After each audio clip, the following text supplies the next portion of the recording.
pin ko, sir. There was a ballot that was rejected first. Live mula sa GMA Network Center, ito ang 24 Oras. Magandang gabi po, Luzon, Visayas at Mindanao. Hindi lang sinuntok at tinadyakan, kinuryente pa ang isang PWD na mga kapwa niya pasahero sa isang bus. Iniimbestigahan niya ng Transportation Department at sinuspindi na ang lisensya ng driver at konduktor. Tugon ng bus company, nangagat ang PWD. Babala po mga kapuso, sensitibo ang nahulikam na tagpo.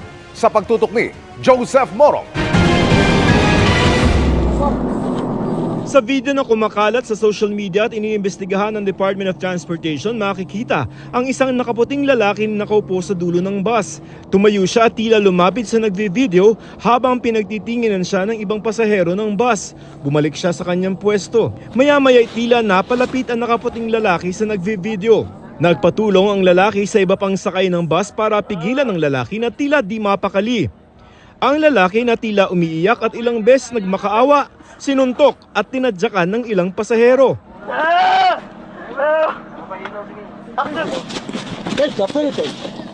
Maya-maya ay nasa lapag na ng bus ang lalaki. May humawak sa kanyang leeg at tila may narinig sa video na tunog ng kinukuryente.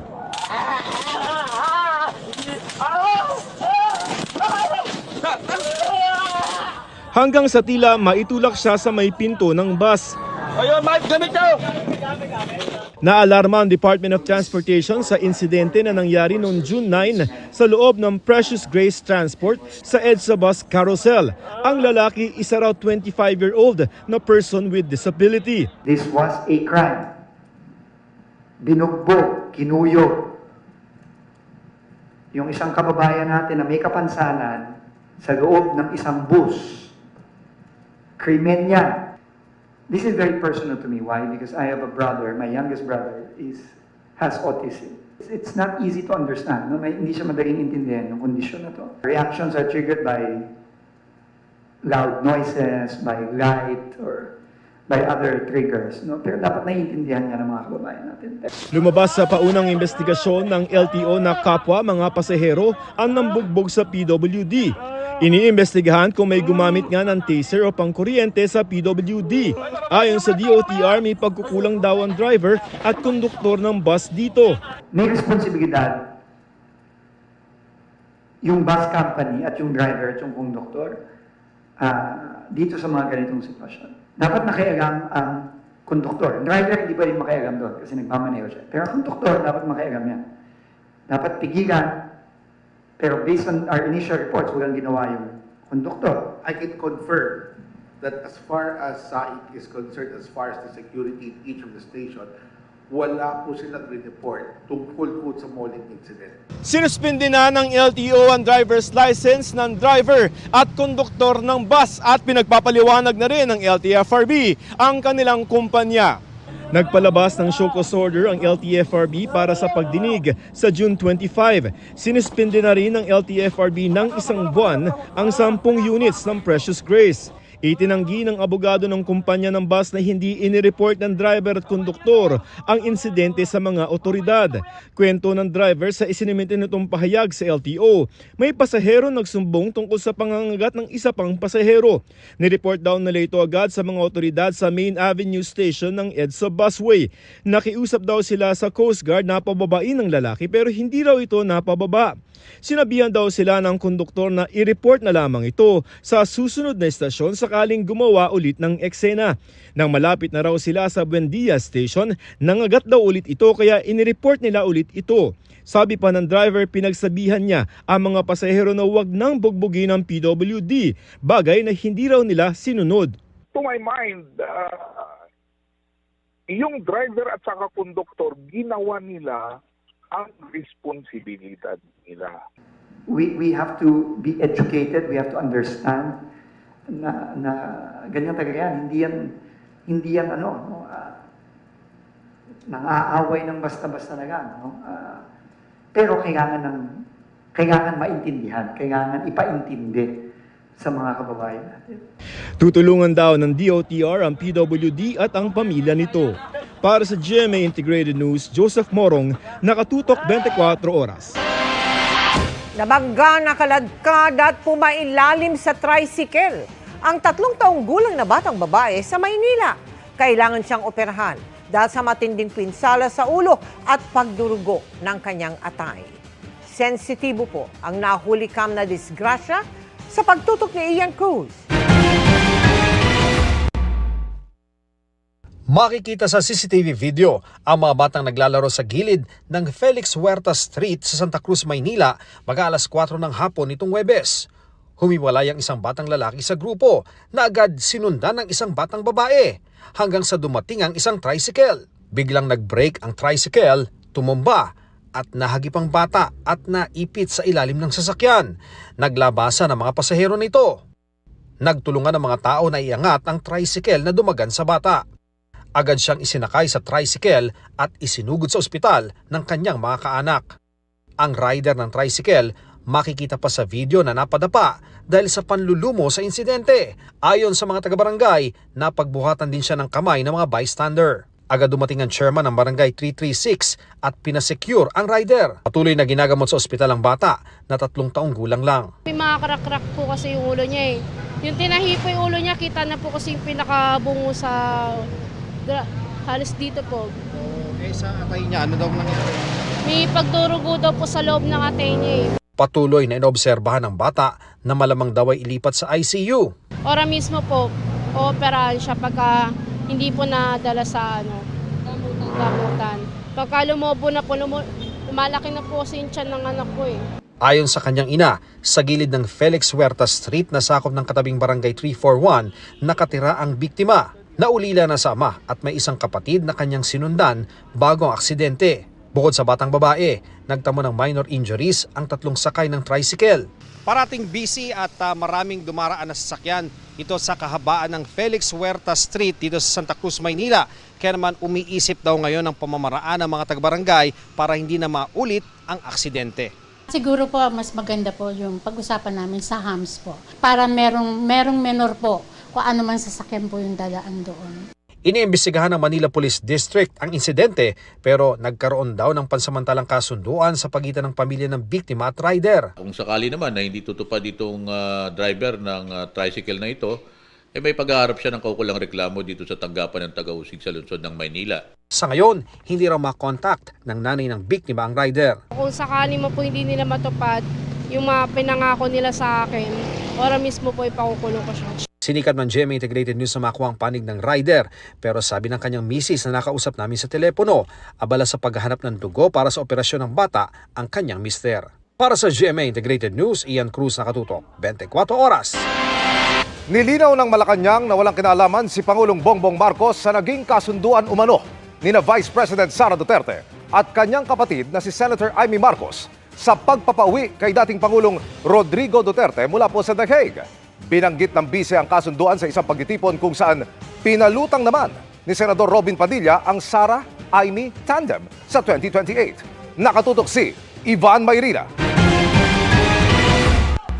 Dahil ang kapatid mo ang nagpadala sa kanya sa Hague, ikaw ang magbabalik sa kanya sa Pilipinas.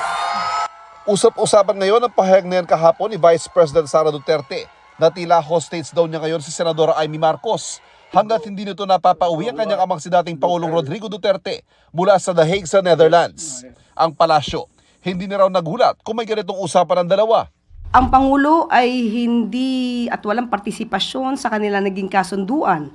The President is not a privy to the contract or agreement between a user and a person willing to be used.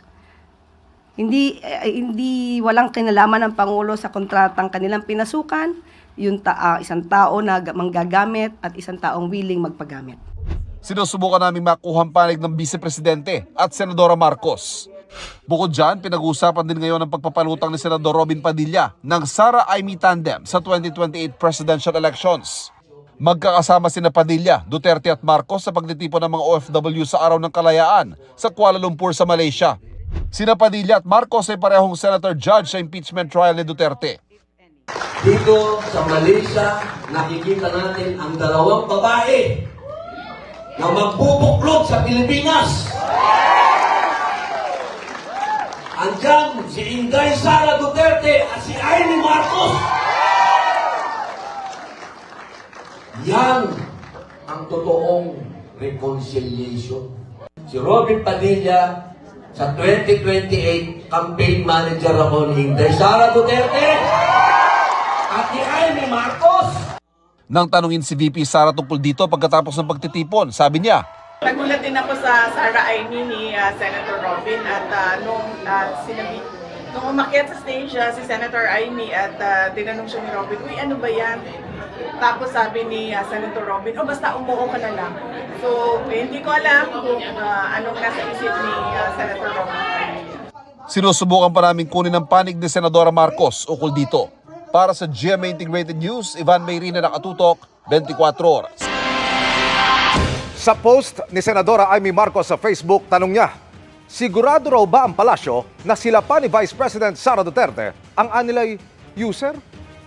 Samantala, nasagi po sa magkaiwalay na operasyon sa Caloocan at Pampanga ang 6 na menor de edad na ginamit umano sa online kalaswaan. Ang bumubugaw, mismong kanilang mga nanay. Narito ang aking eksklusibong pagtutok. Kagabi nang sagipin ng PNP Women and Children Protection Center ang 7 taong gulang na lalaki sa Caloocan. Ginamit umano siya sa isang malaswang video na ibinenta sa mga dayuhang parokyano. Kasama rin sa video ang 2 pa niyang menor de edad na pinsang babae na una nang nailigtas ng PNP. Ang nasa likod nito, nanay ng mga batang babae at tiyahin ng batang lalaki. Yung hindi dapat ginagawa ng mga bata na ginagawa lamang ng mag-asawa ay pinagawa ng nanay doon sa magpinsan. At in-upload niya doon sa foreigner na kausap niya. At large ang suspect pero subject na ngayon ng manhunt. 2 pang menor de edad na babae ang nailigtas din ng pulisya sa Angeles, Pampanga. Ibinenta rin umano online ang kanilang maselang video at litrato na mismong inarin nila ang kumuha. Hinahanap na ngayon ang suspect. Meron siyang karelasyon na isa ring foreigner hanggang sa tinuruan siya kung ano yung dapat gawin, naghanap ng bata at ginawa naman ng nanay kapalit ng halaga na ibibigay sa kanya. Magkano yun? Yun ay 2,500 to 3,000 pesos. Kagabi rin, dinala sa GMA Action Center ang kanyang mga kapatid, ang isang menor de edad na babae dahil tinatakot umano siya ng kanyang mga dating kasamahan at pilit pa rin isinasali sa online bentahan ng mga private videos at photos. Karamihan dito ay malapit sa kanila ang mga perpetrators. Usually mga magulang, may kausap silang mga foreigner para turuan sila kung ano yung dapat gawin at maipost upang mabigyan sila ng kaukulang halaga na kailangan nila. Sinundo ng mga taga-PNP WCPC sa aming Action Center ang menor de edad at kasama ng iba pang mga nailigtas. Nasa pangangalaga sila ngayon ng pulisya at DSWD. Kasama dito yung DSWD kung ang pag-uusapan natin ay yung biktima o yung bata na nabiktima ng pang-aabuso. Masisiguradong maalis yung trauma. Kung meron po kayong nalalaman na naabuso o maaaring kayo po nakakaramdam ng pang-aabuso, maaari niyo po kaming tawagan sa 0966-725-5961 at 0920-907-1717. Para sa GMA Integrated News, Emil Sumangil, nakatutok, 24 oras. Ang Rodrigo Roa Duterte.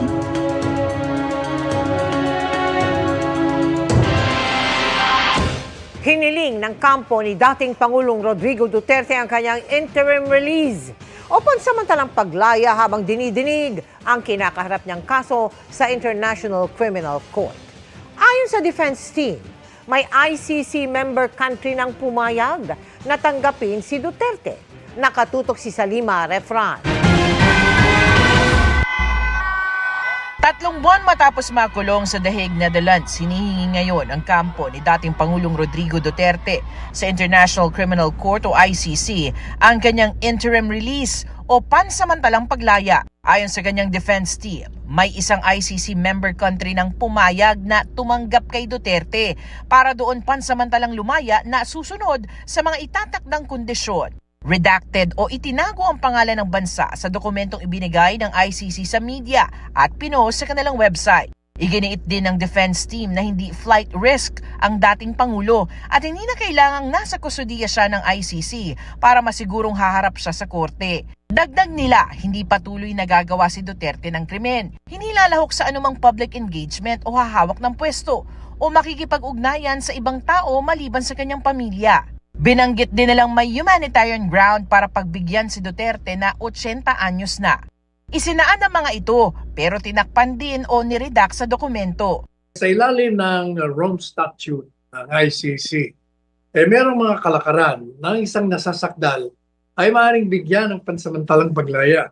Kung hindi naman siya flight risk, ibig sabihin, hindi naman siya tatakas. Dadaan sa proseso ang hiling na interim release ni dating Pangulong Rodrigo Duterte sa ICC. Hihingan ng komento ang prosekusyon, ang mga pamilya ng mga biktima at maging ang ICC member state na pumayag umano na kupkupin si Duterte bago magdesisyon ang pre-trial chamber 1. Sinabi rin ng defense team na nagpahayag ng hindi pagtutol ang prosekusyon sa pansamantalang paglaya ni Duterte sa hindi binanggit na bansa. Sa tugon ng Office of the ICC Prosecutor sa GMA Integrated News, sinabi nitong maghahain sila ng sagot sa pre-trial chamber 1 sa hiling ni Duterte para sa interim release. Public version daw ang kanilang ihahain para malinaw na maihayag ang posisyon ng prosekusyon. Sa precedent, yung dati ng mga kaso, ang pinapakawalan or ang kino-conditional release ng ICC, yung ang kaso nila, yung parang obstruction of justice, parang ganon. Hindi pero po kung ang yung kaso niya ay crimes against murder humanity. or crimes against humanity, walang umubra pa. Kasi ang bigat ng kaso. Magkahalong galit at pangamba yung nararamdaman po ng mga pamilya. Talagang hindi kami makakapayag na mapagbigyan ng interim release na apila ng kampo ni Duterte. Sabi naman ng ICC accredited lawyer na si Attorney Joel Butuyan, may ibang dapat isaalang-alang bago pagbigyan ang interim release. Yung epekto sa mga witnesses, kung baka mamaya matatakot yung mga witnesses, no? Kung siya ay marirelease.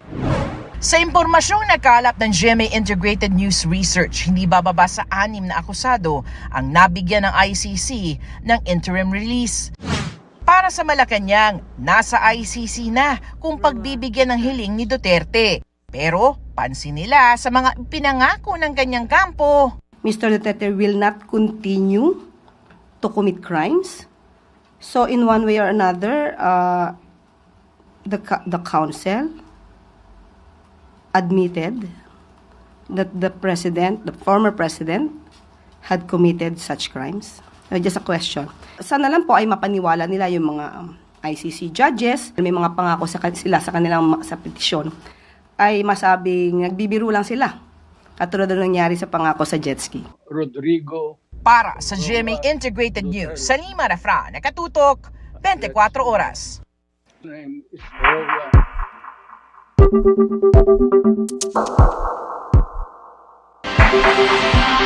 Pinag-uusapan na ng defense team ni Vice President Sara Duterte ang hakbang kaugnay ng summons o yung utos sa kanyang humarap sa impeachment court.